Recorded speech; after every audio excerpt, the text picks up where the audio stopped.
Tu n'es pas toi. Cette affirmation peut paraître assez contradictoire avec notre façon de penser. On peut facilement se dire, et à raison, j'existe, donc je suis moi. Mais alors, laissez-moi vous poser la question autrement. Qu'est-ce qui fait que tu es toi? Eh bien la réponse n'est pas aussi simple qu'elle en a l'air. Accrochez-vous bien à votre chaise, parce qu'aujourd'hui, on s'attaque à vous.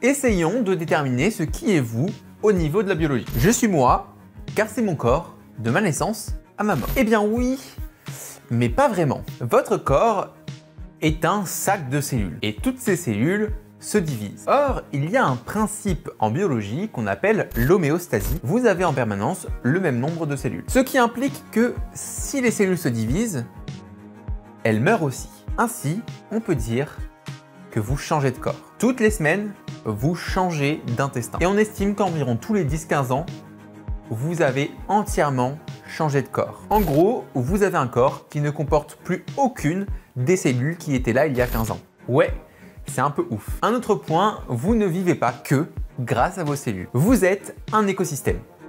Je dirais même que vous êtes des écosystèmes. Votre peau, vos poumons, vos parties génitales et surtout vos intestins sont colonisés par de nombreux, très nombreux micro-organismes qui sont presque vitaux pour vous. Tous ces micro-organismes vous défendent, digèrent des molécules que vous ne pouvez pas digérer naturellement et interagissent même avec votre cerveau. On les retrouve même impliqués dans certains mécanismes comme la satiété, la dépression, l'autisme et même la schizophrénie. Je vous mets une petite étiquette sur la biochronique sur le microbiote intestinal. Bon, la vidéo a un peu vieilli, mais toutes les informations sont encore valables. Je suis moi, car j'ai mon génome, celui que m'a transmis mes parents.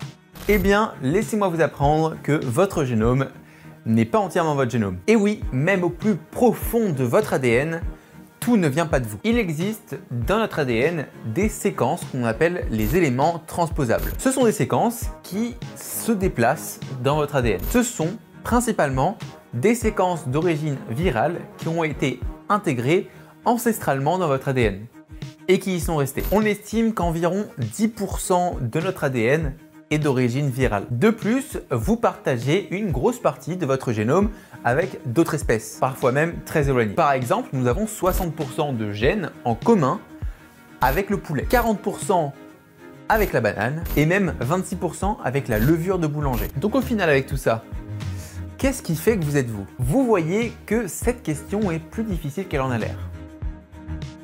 Cependant, et si on regardait le problème du mauvais sens depuis le début? Vous êtes vous, car à force de ne pas être vous, vous devenez unique. Reprenons depuis le début. Vous changez de corps tous les 10-15 ans, mais vos cellules se divisent selon une cellule mère qui va donner toutes les informations nécessaires pour que les cellules filles soient reconnues par notre système immunitaire comme du soi. C'est un principe en immunologie qui permet au système immunitaire de reconnaître les cellules qui font partie de l'organisme. Les cellules filles vont avoir les mêmes fonctions que la cellule mère, vont exprimer les mêmes protéines à sa surface, ce qui va permettre à notre système immunitaire de ne pas les détruire. Donc au final, ce sont nos cellules. Nous sommes plusieurs grands écosystèmes pour des micro-organismes, mais la population de ces écosystèmes est influencée par énormément de facteurs différents. Ce qui fait que, à l'instar de l'ADN et plus que vos empreintes digitales, vos microbiotes et surtout le microbiote intestinal est unique à chaque personne. Et votre ADN, justement, il mute à chaque division. Environ une mutation n'importe où dans le génome par division. Certaines mutations vont avoir des incidences, d'autres non. Votre ADN est donc unique à vous. Et même si vous partagez des séquences avec d'autres espèces, avec des parents et même avec un jumeau, ce ne sera pas la même séquence à la base près. Et c'est toute cette accumulation de choses qui fait que finalement, vous êtes unique.